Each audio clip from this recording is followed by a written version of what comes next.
യേശു ക്രിസ്തു എന്ന ചരിത്ര പുരുഷൻ ഇങ്ങനെ ഒരു ചരിത്ര പുരുഷനെ ഇല്ലല്ലോ. അയ്യോ, ആര് പറഞ്ഞു യേശു ക്രിസ്തു ചരിത്ര പുരുഷൻ ഇല്ലെന്ന് പറയാൻ? എന്ത് മാനദണ്ഡത്തിലാ പറയണേ? മാനദണ്ഡം പറയാം. നമ്മളുടെ നാട്ടിലത്തെ ഹിസ്റ്ററി മാതിരിയല്ല. റോമൻ ഹിസ്റ്ററി 700 BC തൊട്ട് ഡോക്യുമെന്റഡ് ആണ്. അതിലൊന്നും യേശു ക്രിസ്തു റോമൻ അല്ല യേശു ക്രിസ്തു.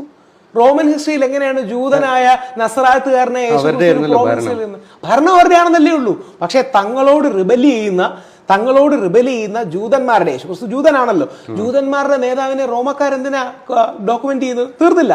ഇനി തീർന്നില്ലെന്ന് മാത്രമല്ല, ഇന്നത്തെ കാണുന്ന രീതിയിൽ ക്രിസ്ത്യാനിറ്റിക്ക് പ്രോമിനൻസ് വരുന്നത് AD 400 കോൺസ്റ്റന്റൈന്റെ മതപരിവർത്തനവും കോൺസ്റ്റന്റൈൻ കോഡിഫൈ ചെയ്തതിനു ശേഷമാണ്. കോൺസ്റ്റന്റൈൻ കോഡിഫൈ ചെയ്യുന്നത് എന്താണ്? ഓൾറെഡി ഉള്ള ചരിത്ര പശ്ചാത്തലവും മറ്റും കോഡിഫൈ ചെയ്തുകൊണ്ട് അദ്ദേഹം വരുന്നതാണ്. എന്തുകൊണ്ടാണ് അദ്ദേഹം പരിവർത്തനം ചെയ്യുന്നത്? അദ്ദേഹത്തിന്റെ പേഗൻ അല്ലെങ്കിൽ പഴയ രീതിയിലുള്ള സംസ്കാരവും കാര്യങ്ങളുമാണ്.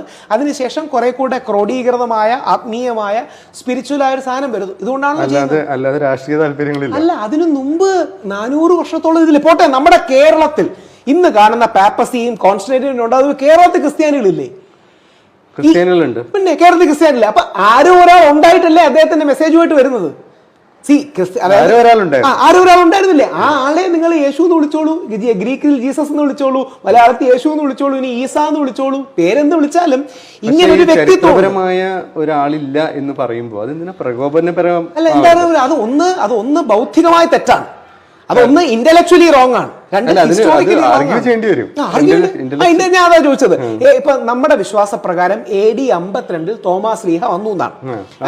അല്ല, അതിനെപ്പറ്റി ക്രിസ്ത്യൻ ചർച്ച ചെയ്യാൻ സമ്മതിക്കുന്നില്ല. അല്ല, ഒരു സെന്റ്, അവിടെയാണ് അടുത്ത ചോദ്യം. വളരെ പ്രസക്തമായ ഒരു കാര്യമാണ് പറയുന്നത്. അതിന് എന്തിനാണ് പോപ്പിന്റെ അംഗീകാരം? ഈ യുക്തിവാദികൾ എന്നുകൊണ്ടാ പോപ്പിന്റെ വാക്കുകൾ ഫൈനൽ വാക്കായിട്ട് എടുത്തു തുടങ്ങുന്നത്? പല യുക്തിവാദികളും ഇത് പറയുന്നുണ്ട്. അതായത് കണ്ടോ, വത്തിക്കാൻ സമ്മതിക്കുന്നില്ല. ഞാൻ പറഞ്ഞു, വത്തിക്കാൻ സമ്മതിച്ചില്ലെങ്കിൽ എന്താ?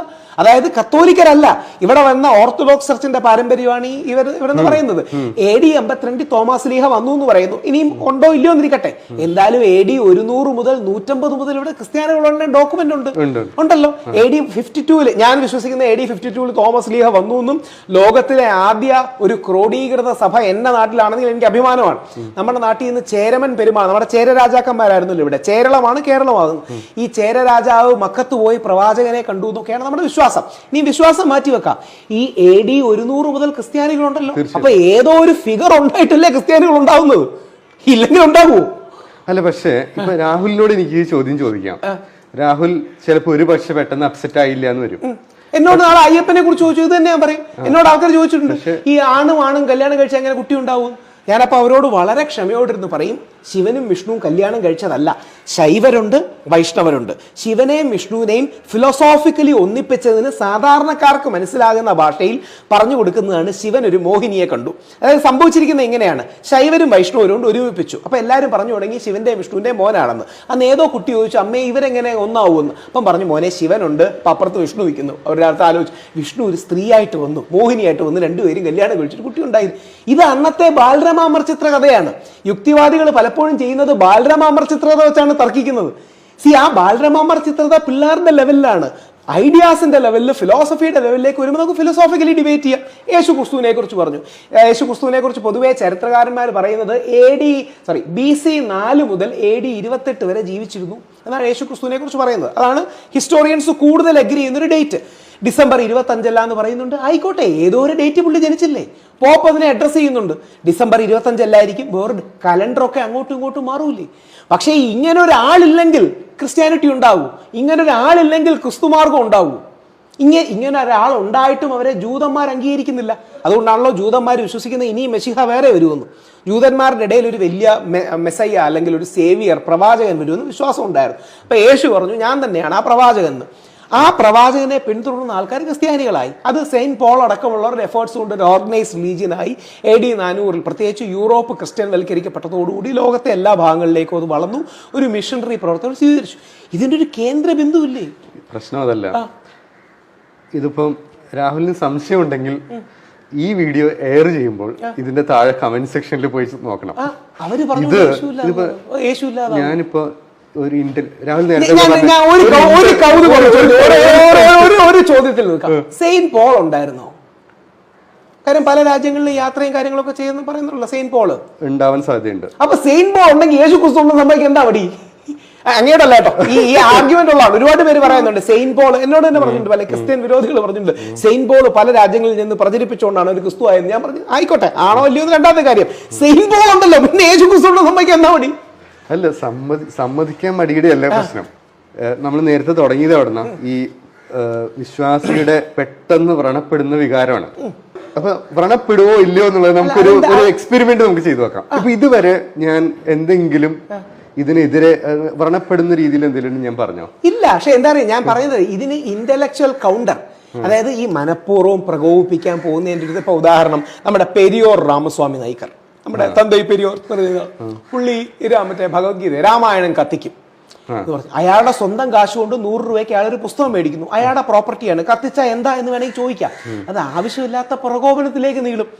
ഇപ്പൊ ഇന്ത്യയുടെ സംസാരിക്കാനേ പാടില്ല എന്ന് പറഞ്ഞാൽ ആരും പറയുന്നില്ലല്ലോ. ഇന്റലക്ച്വലി നമ്മുടെ ഇന്ത്യയുടെ ട്രഡീഷൻസ് എന്ന് നോക്കൂ, ഇന്റലക്ച്വലി ചലഞ്ച് ചെയ്യുന്ന ട്രഡീഷൻസ് അല്ലേ. പോട്ടെ, ഇന്ത്യയുടെ ട്രഡീഷൻ മാത്രമല്ല, ശങ്കരാചാര്യ ഡിബേറ്റേഴ്സ് ആണ്. ഇതൊന്നും ഇന്ത്യൻ ട്രഡീഷനിലല്ല. യേശു ക്രിസ്തുവിന്റെ ഏറ്റവും പ്രധാനപ്പെട്ട ശിഷ്യന്മാരിൽ ഒരാളുടെ പേര് ഡൗട്ടിംഗ് തോമസ് എന്നാണ്, ബിലീവിംഗ് തോമസ് എന്നല്ല. ഡൗട്ടിംഗ് തോമസ് എന്നല്ലേ യേശു ക്രിസ്തുവിന്റെ ഏറ്റവും പ്രധാനപ്പെട്ട ശിഷ്യന്റെ പേര്? ചോദ്യങ്ങൾ ചോദിക്കുന്ന ആളല്ലേ. അപ്പം ഇത് മനഃപൂർവ്വം വിശ്വാസികളെ പ്രകോപിപ്പിക്കുന്നതിൽ അർത്ഥമില്ല എന്ന് പറഞ്ഞ് അതിനർത്ഥം ഇന്റലക്ച്വലി ക്രിട്ടിസൈസ് ചെയ്യുന്നതല്ല. ഇന്റലക്ച്വലി ചലഞ്ച് ചെയ്യാം, ക്രിട്ടിസൈസ് ചെയ്യാം, പ്രിമൈസുകളെ ഡിബേറ്റ് ചെയ്യാം, അതിനൊന്നും ആർക്കും പ്രശ്നമില്ല. പക്ഷേ അവിടെയാണ് ഞാൻ നേരത്തെ പറഞ്ഞത്, യേശുക്രിസ്തു ഇല്ലെന്ന് പറയുന്നതിന്റെ, താങ്കളുടെ അല്ല, ഇങ്ങനെ വാദിക്കുന്നവരുടെ ബേസ് എന്താന്ന്, അല്ലെങ്കിൽ അയ്യപ്പൻ ഇല്ലെന്ന് വാദിക്കുന്നവരുടെ ബേസ് എന്താന്ന് പറഞ്ഞാൽ ആ വിശ്വാസത്തെ അസ്ഥിരപ്പെടുത്തുക, അവരെ മോശം കല്ലുക. അല്ലെങ്കിൽ ശ്രീരാമൻ ഇല്ല എന്ന് പറയുന്നവരുടെ, ഇതിപ്പം രാമസേതു എന്നൊരു കാര്യമുണ്ട്, ശ്രദ്ധിച്ചാണ് നമ്മുടെ ശ്രീലങ്കയിൽ നിന്ന് ശ്രീലങ്കയിലേക്ക് പോകാൻ. ഈ രാമസേതു എന്നൊരു കാര്യം അവിടെ ഇല്ലേ? ഇങ്ങനൊരു സാധനം ഇവിടെ ഉണ്ടല്ലോ.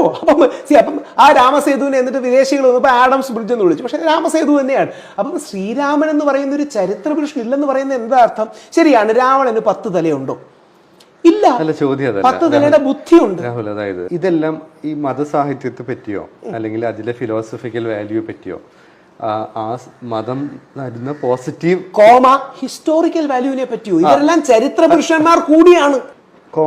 അവിടെ നിൽക്കട്ടെ, ഇതിന്റെ ഇവര് തന്നിട്ടുള്ള ഗുണങ്ങളെ പറ്റി ഒന്നും ഇവിടെ ഡിബേറ്റ് ഇല്ല. അതൊക്കെ ഉണ്ട്, ഇല്ലാന്നല്ല. അതിനെക്കുറിച്ചും ഡിബേറ്റ് ആവണം, വേണ്ടതല്ല. അതിനെക്കുറിച്ചും ഡിബേറ്റ് വേണം, വേണ്ടതല്ല. പക്ഷേ ഇവര് ഹിസ്റ്റോറിക്കൽ റിയാലിറ്റീസ് ആണെന്ന് അംഗീകരിക്കാൻ നമുക്ക് എന്താ മടി? അല്ലാത്തതുകൊണ്ട് അല്ല, ആര് പറഞ്ഞു? ഞാനാ പറഞ്ഞ സെയിന്റ് പോൾ ഉണ്ടെങ്കിൽ, സെയിന്റ് പോൾ അതായത് യേശുവിനെ നേരിട്ട് കണ്ട, അതായത് പോള് സംശയം തോന്നിയിട്ടുണ്ട് എന്തെങ്കിലും ഇങ്ങനെ? എവിടെയാണ് പറഞ്ഞത്? യേശു ക്രിസ്തുവിന്റെ മിറക്കിൾസിനെ കുറിച്ച് നമുക്ക് തർക്കിക്കാം. അല്ലെ, ഹിസ്റ്റോറിസിറ്റിയെ പറ്റി സംശയം ഒരിക്കലും തോന്നിയിട്ടില്ല. ഞാൻ വളരെ എക്സ്റ്റെൻസീവ്ലി വായിച്ചിട്ടുണ്ട്. യേശുവിനെ കുറിച്ച് വ്യത്യസ്ത തിയറി പോലും ഉണ്ട്. അതായത് യേശു ക്രിസ്തു 12-ാം വയസ്സ് മുതൽ 30-ാം വയസ്സ് വരെ എവിടെയാന്നുള്ളതിന് ഇതില്ല.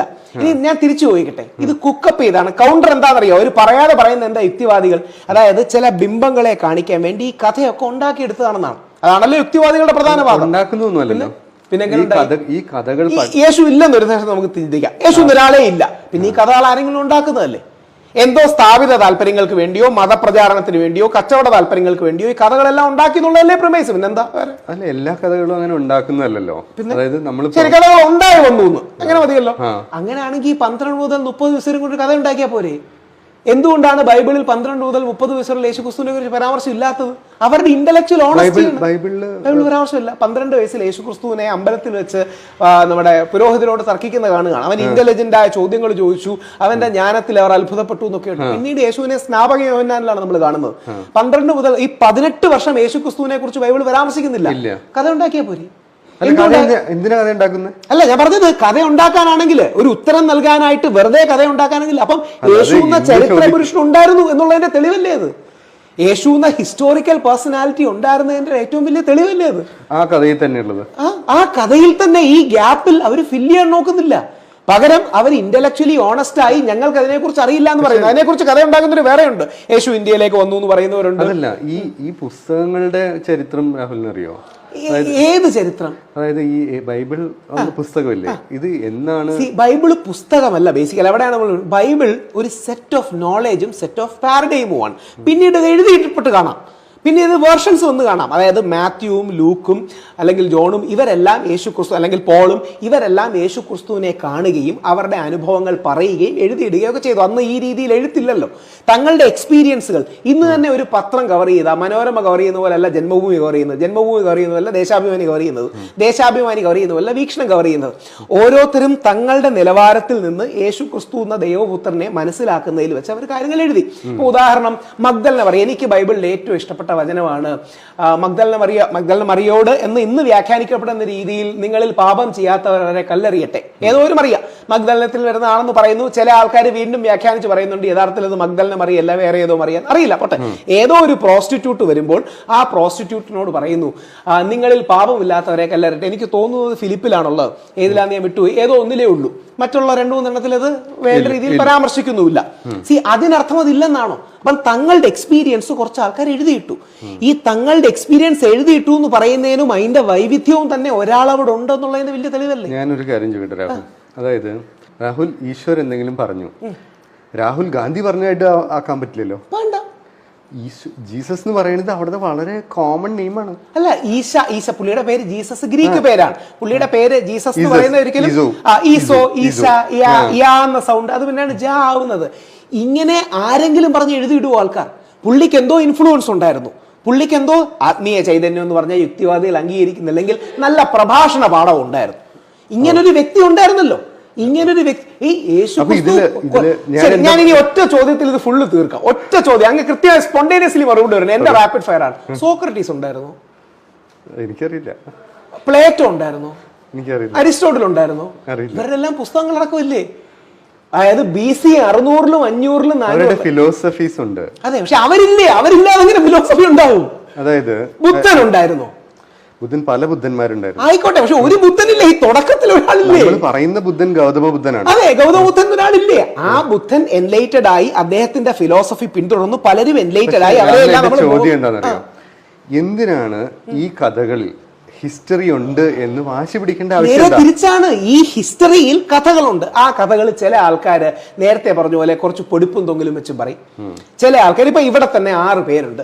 ഇത് കഴിഞ്ഞിട്ട് പോകുമ്പോൾ എന്നെ കുറിച്ച് 6 പേർക്കും ചില കാര്യങ്ങളിൽ സിമിലർ അഭിപ്രായമായിരിക്കും, ചില കാര്യങ്ങളിൽ വേറെ അഭിപ്രായമായിരിക്കും. നേരത്തെ എനിക്ക് തോന്നുന്നു അദ്ദേഹം പറയുന്നുണ്ട്, അവർ പറയുന്നതെല്ലാം കൊള്ളാം, ഇൻക്ലൂസീവ് ആയിട്ട് പറയുന്നുണ്ട്, കുറച്ച് വൈറ്റ് വാഷ് ചെയ്യുന്നുണ്ട്. വേറെ സുഹൃത്ത് പറഞ്ഞ അങ്ങനെയല്ല, കറക്റ്റ് ആയിട്ട് പറയുന്നുണ്ട്. ഞാനെന്ന ഒരു വ്യക്തിയെ കുറിച്ച് തന്നെയല്ലേ പറയുന്നത്. നാളെ ഒരാള് നിങ്ങളുടെ സുഹൃത്ത് കണ്ടിട്ട് പറയുകയാണ് നിങ്ങൾ 6 പേർക്കും 6 അഭിപ്രായമാണ്, പിന്നെ എങ്ങനെ നമുക്ക് വിശ്വസിക്കാൻ പറ്റും? 6 പേരും 6 അല്ലേ പറയുന്നത്. അതുകൊണ്ട് രാഹുൽ ഈശ്വർ ഇല്ല എന്ന് പറഞ്ഞാൽ ഇല്ലാതാവൂ.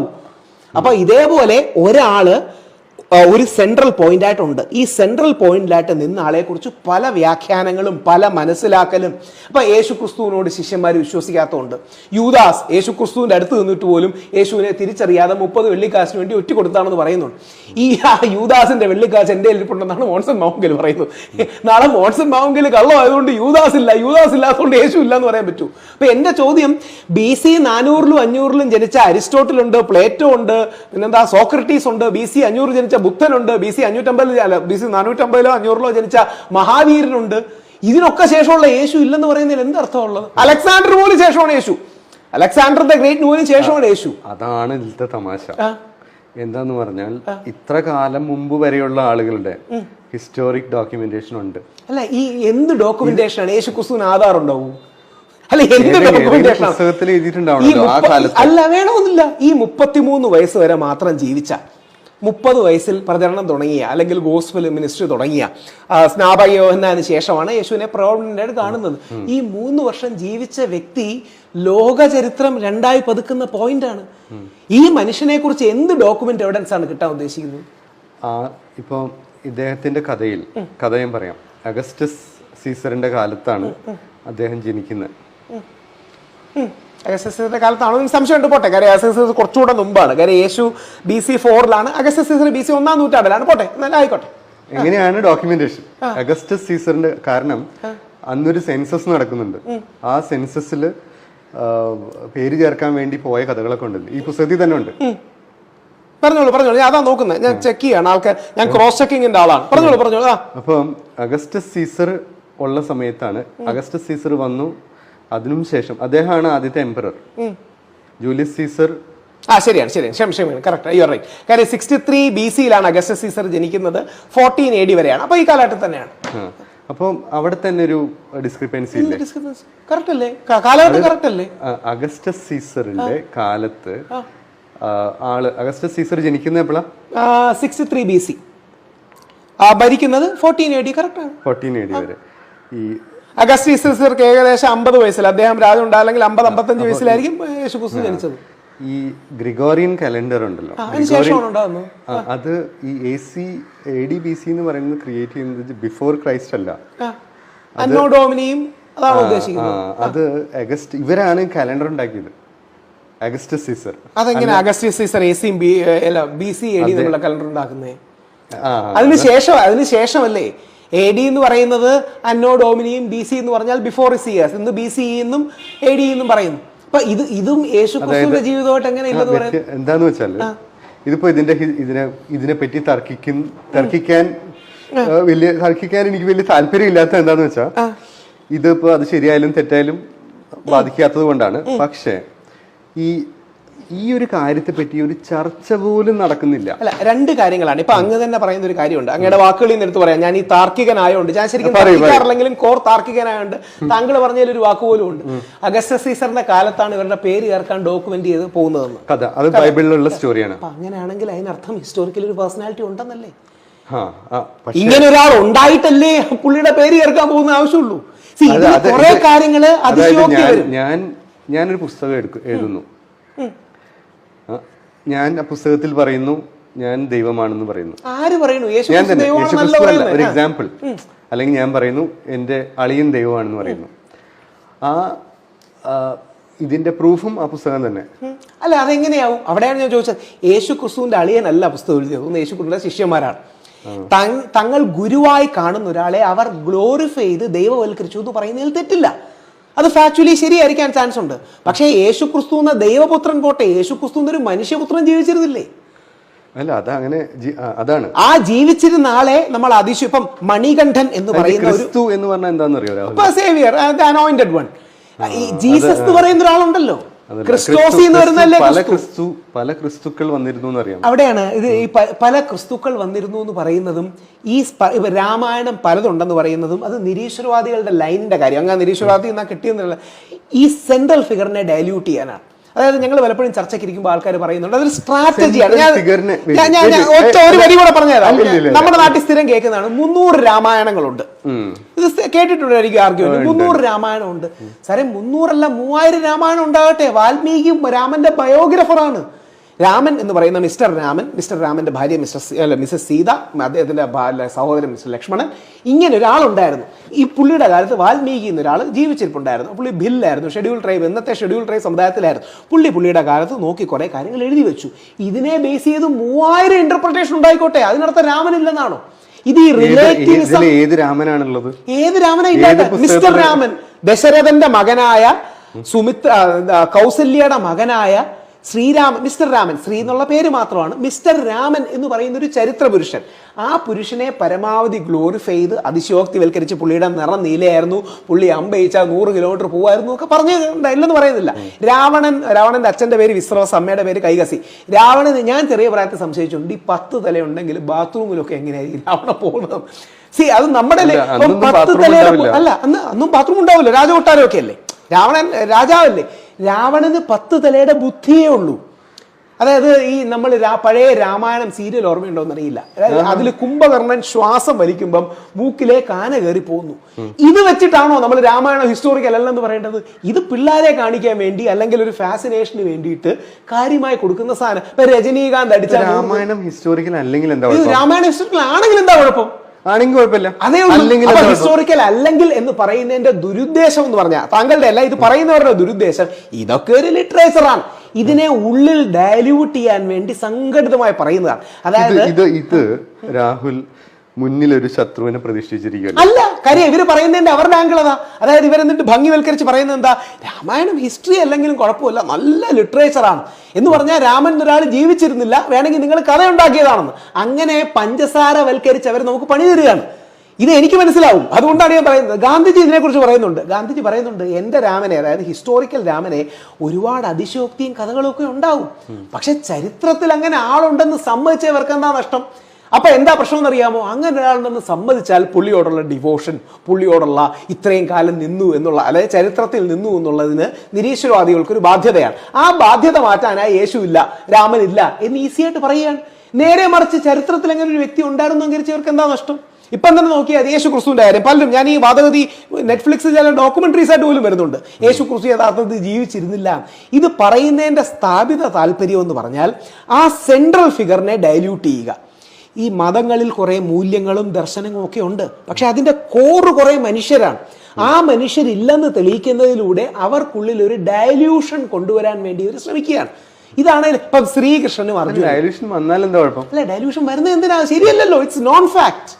അത് വസ്തുതയല്ലാത്ത കാര്യമാണ്. ഈ നിരീശ്വരവാദികൾ ചെയ്യുന്നതിന്റെ ഉദ്ദേശം അവരുടെ ഒരു ഇന്റലക്ച്വൽ ഫാസിനേഷനാണ്, അവരുടെ ഒരു ഇന്റലക്ച്വൽ സെക്ഷുവൽ ടിറ്റിലേഷനാണ്. ഈ സെക്ഷുവൽ ടിറ്റിലേഷൻ പോലെയാണ് ഇന്റലക്ച്വൽ ടിറ്റിലേഷൻ. ഇതൊന്നും ഇല്ലായിരുന്നു എന്ന് പറയും. എന്ത് ന്യായം പറയും? അങ്ങനെ കമ്പരാമായണം ഇല്ലേ?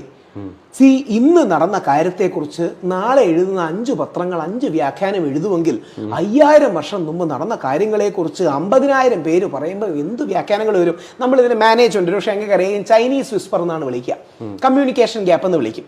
ഞാൻ അങ്ങയോട് പറയുകയും അങ്ങ് അടുത്ത ആളോട് പറയുകയും ചെയ്യുമ്പോൾ അതിനിടയ്ക്ക് ഒരു കമ്മ്യൂണിക്കേഷൻ ഗ്യാപ്പ് അല്ലെങ്കിൽ ട്രാൻസ്മിഷൻ ഗ്യാപ്പ് ഉണ്ടാകും. ഒരു സയന്റിഫിക്കലി വാലിഡ് ഫാക്ട് ആണ്. കാര്യം ഞാൻ കാണുന്ന കാര്യങ്ങൾ എൻ്റെ വാക്കുകളിലൂടെ അദ്ദേഹത്തോട് പറയും, അദ്ദേഹം അദ്ദേഹത്തിന്റെ വാക്കുകളിലൂടെ പറയും. യേശുക്രിസ്തു ജീവിച്ചിരുന്ന കാലത്ത് എഴുതപ്പെടാത്ത കാര്യങ്ങൾ അല്ലെങ്കിൽ പ്രവാചകൻ മുഹമ്മദ് എഴുതാത്ത കാര്യങ്ങൾ കാലാന്തരത്തിൽ പലരും പറയുമ്പം പല രൂപങ്ങൾ വരും. അതിനർത്ഥം കോറില്ലെന്നാണോ?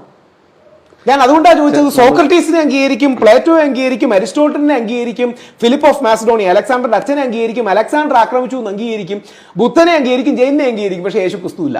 കാര്യം എന്തുകൊണ്ടാ? ബുദ്ധനെയും ജൈനെ അംഗീകരിച്ച വലിയ പ്രശ്നമില്ല, അവരൊക്കെ നിരീശ്വരവാദമല്ല അതിൻ്റെ കൂടെ ചേർന്ന് പോകുന്നവരാ. അതാണ് കൃഷ്ണനും എടവറുക സാറാണെന്ന് തോന്നുന്നു, കൃഷ്ണനും ക്രിസ്തുവും ജീവിച്ചിരുന്നില്ല എന്നൊരു പുസ്തകമൊക്കെ എഴുതിയിട്ടുണ്ട്.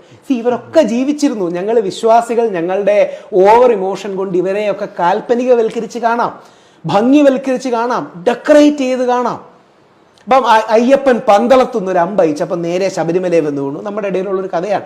എങ്ങനെയാണെങ്കിൽ ലോകത്ത് ഇന്നൊരു ബസൂക്ക് അയച്ചാൽ പോലും എത്തൂല, ഇത്രയും കിലോമീറ്റർ ഇന്നൊരു റോക്കറ്റ് ലോഞ്ചർ അയച്ചാൽ പോലും എത്തൂല.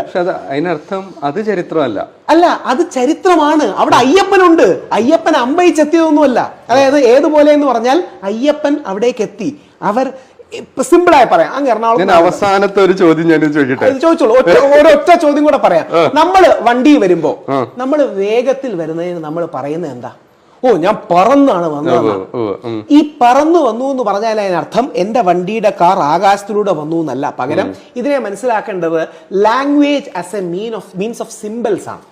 ലാംഗ്വേജ് എന്ന് പറഞ്ഞാൽ ബേസിക്കലി കുറെ റെപ്രസെന്റേഷൻ ആണ്. അവൻ പറന്നു വന്നു എന്ന് പറഞ്ഞാൽ വേഗത്തിൽ വന്നു എന്നേ അർത്ഥമുള്ളൂ. ഓൻ പുലിയാണ് എന്ന് പറഞ്ഞാൽ അവന്റെ അച്ഛനും അമ്മയും പുലിയാണെന്നല്ല. അച്ഛനും 2 പുലികൾ പറന്നു വന്നിരുന്നു, അന്ന് വിമാനം ഉണ്ടായിരുന്നു എന്നൊക്കെയാണല്ലോ പറയുന്നത്. അത് കാവ്യാത്മകമാണ്, സിംബോളിക് റെപ്രസെന്റേഷൻ ആണ്. ഞാൻ തന്നെ ഒരു ചർച്ചയെ പറഞ്ഞു, ഒരുപാട് ട്രോളും ഒരുപാട് കോൺട്രവേഴ്സി ആയതാണ്. രാവണൻ ഒരു പക്ഷേ വിമാനം ഒന്നും ഉണ്ടായി കാണൂല.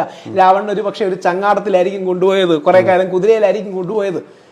ഇത് പറയുന്നതിന് നമുക്ക് മടി എന്തിനാണ്? രാമാനന്ദ് സാഗർ മറ്റേ ആകാശത്തൂടെ റൈറ്റ് ബ്രദേഴ്സ് വരുന്നതിന് മുമ്പ് നമുക്ക് വിമാനം ഉണ്ടെന്ന് ക്ലെയിം ചെയ്യണ്ട.